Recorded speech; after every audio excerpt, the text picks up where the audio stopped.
What's going on, guys? My name is Brandon and welcome back to episode 2 of the 2001 KTM budget rebuild project. Let me bring you in and show you what we're doing today.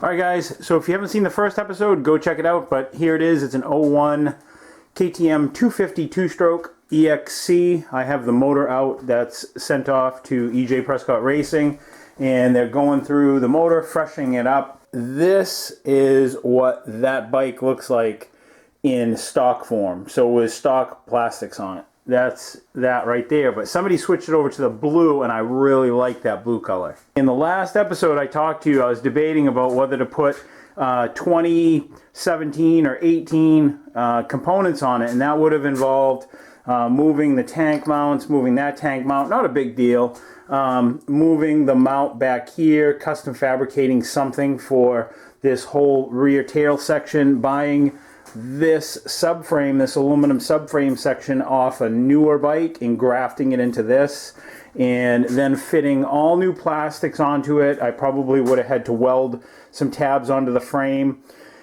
I think, oh, I know we could do it. I think it just might have been too much. By the time we were done, we would have had about probably $1,500 in accessories. But the real reason that I wanted to do that and updated it, because I wanted it to look like that bike right there. I mean, that, in my opinion, that bike looks sick. So I reached out to the company that did those graphics on that bike, and they said, yeah, they can do them for this. So they're going to make those graphics, so black and white graphics, just like that. They're going to make those for this bike. So I think that once we do that, that'll make me happy. So I'm shooting to keep this build as budget-minded and budget-friendly as I can get. So that's going to involve taking it apart, restoring parts. And the idea behind this is that I want a super, super reliable bike that I can get on and I can go miles out into the woods and not have to worry about this thing leaving me stranded. So rather than put $1,500 into what would be like cosmetics just to make it look good, I will save some money and I will replace anything that looks questionable on the bike. So we'll put all new bearings and seals in it, things that wear out. You know, I think this bike's got a lot of time on it. So it was well taken care of and it was maintained, and the suspension was done on it prior to me buying it. It had recently been done, but I think it could use some going through. So rather than spend a bunch of money on accessories to make it look pretty, we will buy accessories that, well, make it look good reasonably at a reasonable price. I'll have to get all new plastics and get a graphics kit, and then we will just start replacing things that need to be replaced. Because the reality of it is I paid $2,500 for the bike. We add another $1,500 on top of that. Now we're at $4,000. And whatever the motor is going to cost, add that on top of it. Pretty soon we're at the price where we could almost buy a brand new bike, and it just doesn't make financial sense to do it. Yes, it would be cool to do something like this on YouTube, and I know we could do it. If I had resources where I owned like a motorcycle junkyard, it would easily be doable. But whereas I have to go and buy the parts myself and pay for them in cash, it's just not financially, it's not a smart decision for me to do. I'll never get that money back. Yes, it would be cool, but I'll never see the return for my investment. I'd be better off buying a new bike and driving it and enjoying it and not doing this. So my goal today is to start stripping the bike down a little bit more, because I'm going to send the frame off to a local powder coater, and I'm going to have the frame powder coated black. I think that just would look really good, especially against that white plastic that we put on it. So this bike will be all black and white when we're done. I think it's going to look pretty sick. So let's start taking this rear subframe off. I'm going to try to take this off in one big piece, or as much as I can. Now, I don't know if I mentioned this in the original video, but this dirt bike is actually street legal. It can be driven on the road. The person before me had registered it for the road and put on a complete kit with taillight, headlight, turn signal, and a horn, so that this could be made street legal, so that you could go from trail to trail by going down the road. But I'll tell you what, it is the weirdest feeling riding a two-stroke dirt bike on the road. It just feels like you're doing something that you shouldn't be doing. And any of you guys that have a two-stroke dirt bike, you probably know the feeling that I'm talking about. Now, I don't know if I'm going to keep this street legal, but we'll talk more about it here in a minute. Look at this wiring nightmare up here. Yeah, I'll have to get a new one of those. That ball I think it's called a Heim joint. It's all sloppy, so we'll have to get a new one of those. Now that little Heim joint was part of the brake lever or the rear brake lever assembly, and they make a kit that it comes with that, it comes with some bolts, and it comes with some bearings and stuff, because this one is a little loose, so it'll be nice to replace it. So as I'm doing this stuff, guys, I'm actually like touching everything and looking at it and inspecting it, trying to get a visual idea of what I need to do, and I make a list as I go of things like I mentioned that Heim joint back there that I need to replace. So I write that down on a list so I know the things that I necessarily have to do, that have to be done regardless. So before I take all this swing arm completely apart, I want to check it to make sure the bearings are good. Right here, if I put my finger down in here, I can feel play in that wheel bearing against that hub. Now listen, you'll hear a little ticking up at the front. I don't know what that is, but just listen to see if you can hear it here.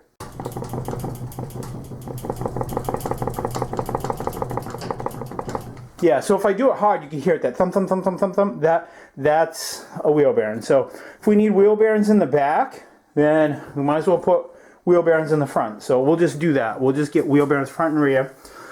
Now another thing, I'm kind of looking at the sprocket, and this is a wicked expensive sprocket too. Somebody paid a lot of money for it. So, but you can see it kind of has like, it's not a complete U. It's not a U. It kind of like goes here and then it kind of trails off. So it's kind of like that. So because that is worn, then we need to put a new sprocket on it. Whether I'll put a twin ring on it, I don't know. But it definitely is worn, so we need a new one of those. And I already told the guy building the motor that I wanted him to put a new sprocket on the front because that one looked worn too. So we'll have to do a new sprocket here, so I'll write that down. And I've already written, I've counted them, looks like a 50 tooth. Now when I originally took this apart, I saw this and it scared me when I saw it. Let me go around to the other side and show you. This is the ignition module, and I'll show you what scared me. Look, it's got cable ties running through mounting holes, holding it with, you know, cable ties around here, holding it in an area where it's not supposed to be. And it scared me because all I could think of is that the ignition module went bad on this at one point, and somebody just like hacked in an ignition module, just a general one, but they didn't. Let me show you what they did do. So you can see the two little mounting holes here. So after researching this, these came factory mounted right here.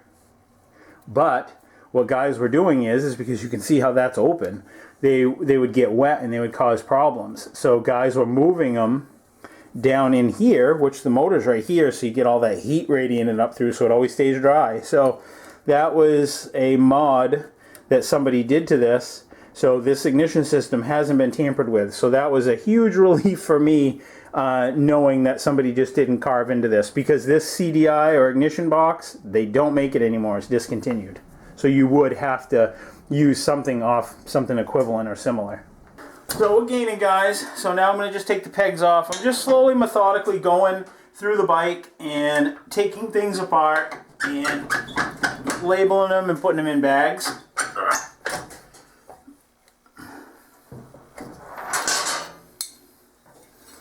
Just to keep everything nice and orderly, you know. So here's an example of what I do. I used to write on the bags years ago. I don't do that anymore. I use little baggies like this, and then I just write on a piece of paper. So I know that there's 4 bolts total, and they go to the left and the right radiator bolts that screw into the little frame studs. So I make a note that helps me figure it out. So when it comes time to put it back together, hopefully it makes sense. And, you know, 1 bolt that holds the master cylinder to the frame mount in the rear. And yeah, I just kind of do that, and I don't have to worry about it wearing off. Stuff like this, I try to keep parts that are all together. So I'll probably, you know, take like a little wire tie and put it around this so that all stays together. And maybe I'll put like a little tag on it that says right peg. And I just kind of go around and do that everywhere just to help save me time, and, you know, because you can't remember every single part on this bike and how it goes. So if you take video and you take pictures, it surely helps. Here's another good example of something that I'd be looking for, is I was taking stuff apart. So you see how there's a little bit of play in here. It just doesn't feel like it glides, and it doesn't feel like it's that smooth. So when I take this apart, I'm going to look and see kind of like what is worn on this. Is there a bushing or something that we can replace that'll tighten this lever up? Because the goal when we're done with this project is to have a really solid feeling bike, because that's what separates a new bike from a used bike, is they wear out. So if you can replace the components that wear, then you end up with something that looks, you know, and feels new. Now, although this, you know, this metal isn't going to wear, there could be a bushing or something inside here that might be worn.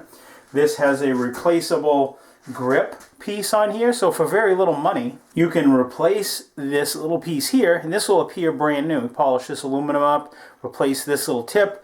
If this is gliding and operating smooth, it'll feel like a brand new bike. If you do that throughout the bike, then you're just going to end up with a quality product that feels brand new, and that's what we're looking for on a budget. One of the next things that we're going to be doing in some upcoming episodes is we've got to shine up all this aluminum stuff. You can see right there how dull that aluminum is. Yeah, and there we are, guys. So we can fix this. Look, there's a little bearing down inside there, and you can see this play in it. Watch. Let me do it from the back side so you can see. You see how this play around in that bearing? So it's got a C-clip that's holding it in. You can see it right. You can see the little tangs for the C-clip. And we will just order a new one of those, shine this pedal up, and this thing will look and feel like brand new when we put it back together. And that's probably, I mean, I can't imagine that's a lot of money. Probably $3, $4, $5 for that little bushing to get it feeling like new. And it's those little small details that, you know, especially if you were going to sell this, you know, if you decided to sell this bike down the road, and this thing isn't all clapped out, you're going to get more money for it. You know, as long as you spend wisely. That's why I say I couldn't justify spending $1,500 just to make it look a little different when we can invest in doing stuff like this, and not only will it look real different, it'll feel real different. It'll feel like a new bike. I know I mentioned this last week, guys, but I'll tell you what, still it doesn't change anything. When I tear a bike down this far, no matter how good I try to label everything and do a good job, it still doesn't change the fact that it's kind of scary to me to take something that's completely working and it works fine and there's nothing wrong with it, to completely tearing it apart to something that's stripped down to a bare frame. You know, that to me is just kind of intimidating, but I gotta have faith and trust my labeling skills and my memory and the fact that I take pictures of stuff, and hopefully this will all come together in the end. Now this is the kickstand I'm taking off, and we're going to have to polish that also. Making really good progress, guys. We're gaining on it. Now I'm just going to take out the coil and the ignition. I'm going to take a few pictures of how everything is positioned right now, so I have an idea when I go to put everything back together what it's doing. So I thought I was recording, but all I had to do was just cut those cable ties up top and then just unplug one wire from here, which goes up to the kill switch, and that was all that was left to getting this out of the bike. So now we can just take that, set that off to the side, and I got all the, you know, the bolts all taped up, so we don't have to worry about those coming apart. So yeah, we're in good shape. Now these are the gas tank mounts right here.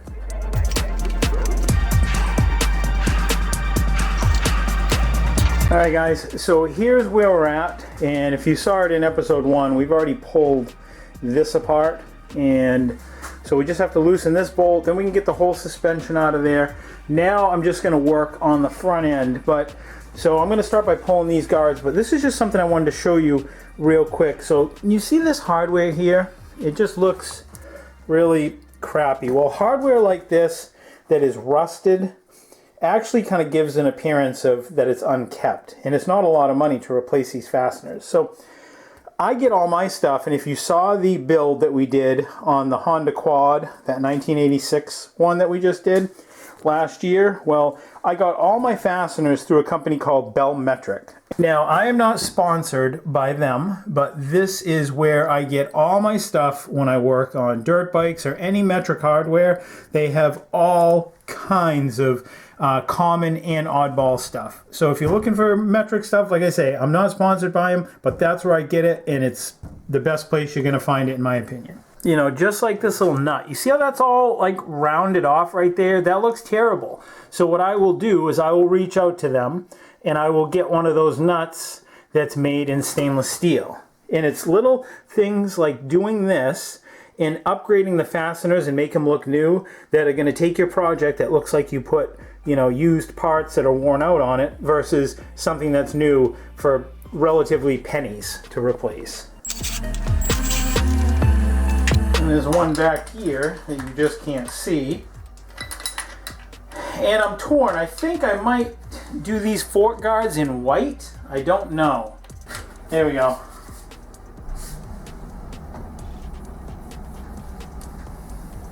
Wow, these forks are nice. Bone dry.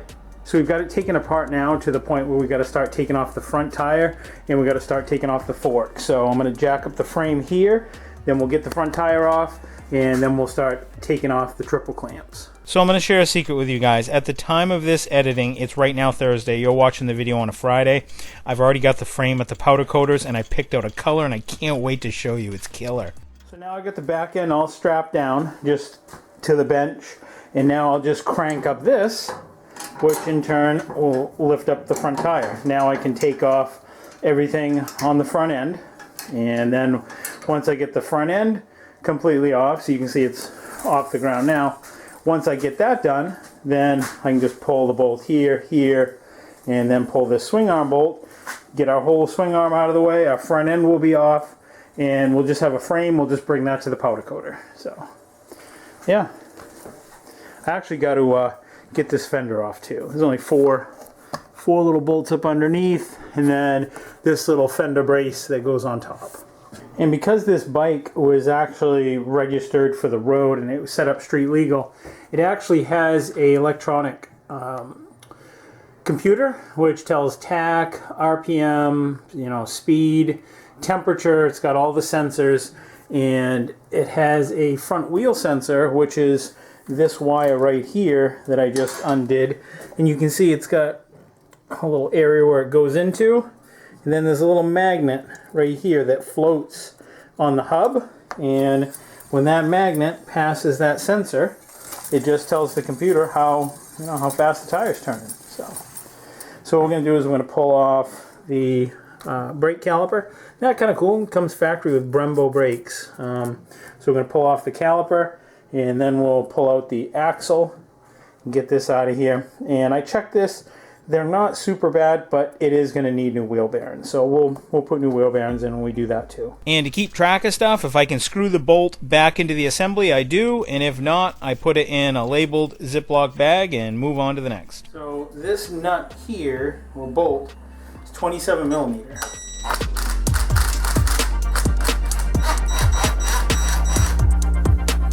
Okay, so that is a nut. That's just a little cap that comes off. And I guess, yeah, okay. Oh yeah, so I just drive that out. Yeah. That shaft just drives out of there. Well, that's easy enough. Yeah, I was just going dry, that's all. Just gotta keep pushing it. I'll put some spray on it. She's just coming out dry, that's all.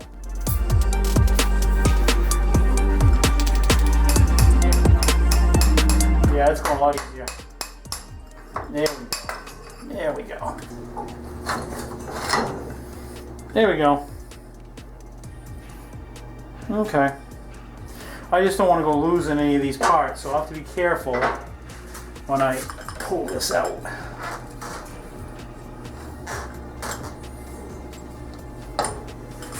Feels like there's a spacer in there. Yep, there we go. Okay, here we go. So there's a little spacer and a seal, and I am, for now, I'm going to throw a little bit of spray on this, and I'm just going to slide it back in. And we will address this at a later date. when we do the wheel bearings. We'll get this all dialed in. So now we'll get the fender off. We'll pull the forks out and then take the triple tree apart. A little fender brace up on top I gotta get. So that's like here. Probably use a little bit shorter of an extension. So use this one. So guys, my plan for this bike is to do some off-road riding, and I do plan to race it a little bit. But I'm not really sure I'm going to put this back on the street. Two-strokes, in my opinion, they're just not made for the street. I've blown up two-stroke bikes. They don't really like it on the street. They don't like to be strung out for long periods of time and then let off the gas. It's really tough on them, so I'm not sure. Let me know what you think. To take off the handlebars, all I did was I just loosened the top clamps here for the handlebars and just pulled it off all as one piece. So that involved like the brake caliper, the whole assembly. So in order for me to get this nut off so I can get this whole stem apart, it looks like I got to take out that and that hex nut, but because that's down in there and that's threaded into aluminum, sometimes it can be hard to loosen that up, and I certainly don't want to strip that. So one of the things that you can do is kind of like shock it. So I'm going to take a center punch, and I'm going to hit it a few times on that fastener down inside there, just to shock it enough to, if there's any corrosion or anything, it might loosen it up a little. I don't know if this will have enough nut to pull it apart, but we'll see. Nope. We'll get one that does. Yeah, probably something will break here. 1/2 to 3/8. I'm being real careful with this 1/2-inch impact. I'm just hitting the trigger just a little bit because I don't want to go breaking off the head because it would be hard to get out. It would be a disaster. Yeah. Okay, good.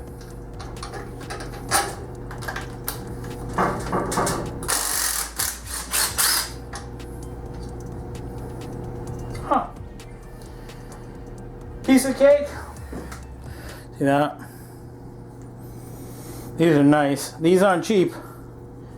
These are real expensive items. So as I'm feeling this, I can kind of feel some notchiness in it. It's kind of like, it just doesn't feel super smooth, and it should. So they're probably the original head bearings, so I'm going to put new bearings in it too. You know, these are, I'm sure they're the originals from 2001, and if I replace them, they're probably no more than 20-30 bucks. I'll never have to worry about doing it again.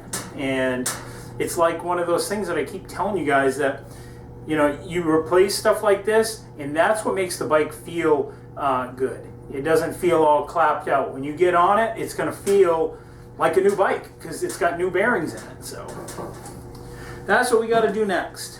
So I think, I don't know. I think we take this top cap nut off. Hopefully I have a socket the right size.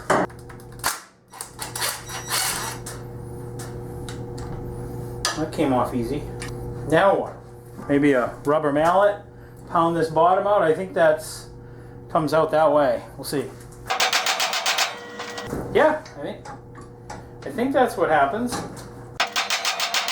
Right? No? Yes?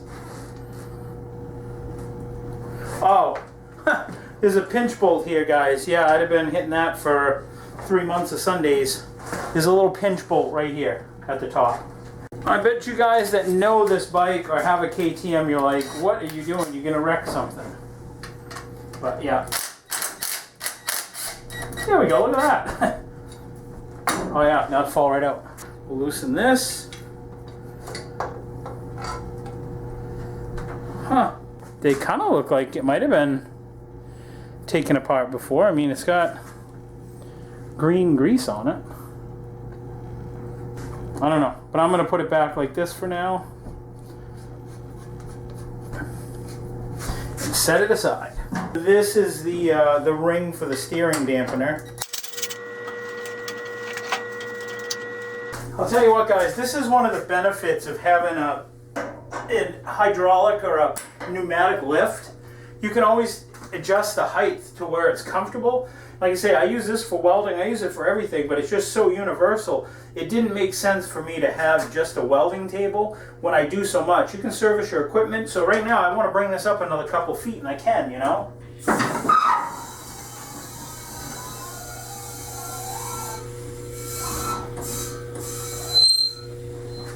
See, so now I can work comfortably right here. I can remove the shock, and all I got left to do is remove the shock and take the take the frame off, because the frame is stripped. So I'll just start lowering the frame down a little bit now, so the whole thing just doesn't come crashing down.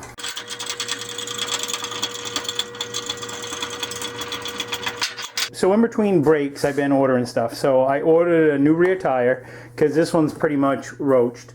And this one had been driven on the road too, and it might have done a couple burnouts, but it's hard to say because a lot of people were doing stuff. But so I ordered another Maxxis tire, same one, same exact one. It's a 120 100 18. The front tire looks good. It's a Dunlop. So I'm going to leave that one. It doesn't really look like it's got a whole lot of wear on it, so I'm going to keep that one. And what else did we get? I got the wheel bearings, front and rear. I think I need the brake pads on the back. Look really good. They're brand new. The guy just put them on before I picked it up. And it looks like it needs new front brakes. I'm going to order these swing arm bearings. I don't think these are bad, but I mean, I've gone this far, we might as well replace them. And from what I've read and heard, that the KTM ones are the best versus trying to find an aftermarket one. So I'm not going to do the aftermarket. I'm going to try to get them right straight through KTM if I can get them. That's the idea. So, but yeah, we're gaining. We're making good progress on this. So all I got to do now is get this shock mount off, pull this bolt that we've already pulled because we had the motor out, and we can get the frame off to the powder coater. And while the frame is off being done, we're going to start cleaning up all of these parts and making them look like new. I really want new wheels. I don't know. Maybe I don't know. It's hard to say. It's hard telling, not knowing sometimes. Look at this, guys. Oh yeah, look at that, huh? Yup. It's coming apart. This is the last component that we need to take so we can get this frame off to the powder coater. I'm not sure if I got to pull the bearing races out or not. I'll have to find out if that's a problem or not. Oh, this is going to probably be a hellacious mess though. Let's see. Nope. Yeah. Not a problem. Not a problem. And there it is, guys. There it is. Hard to believe, just a few weeks ago I was riding on this, huh? It is to me. Maybe some of you guys aren't overly impressed, but I'm pretty intimidated, I'll be honest with you, but we'll get it. I got it labeled up nice, so it shouldn't be a problem. Alright guys, listen to this. Remember I was telling you about the wheel bearings in the back? Listen, you can really hear them good now that I've got it right here. Listen.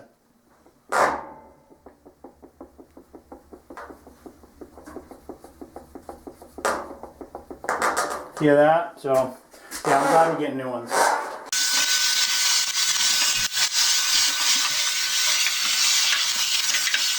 And here we are, guys. It is down to a bare frame.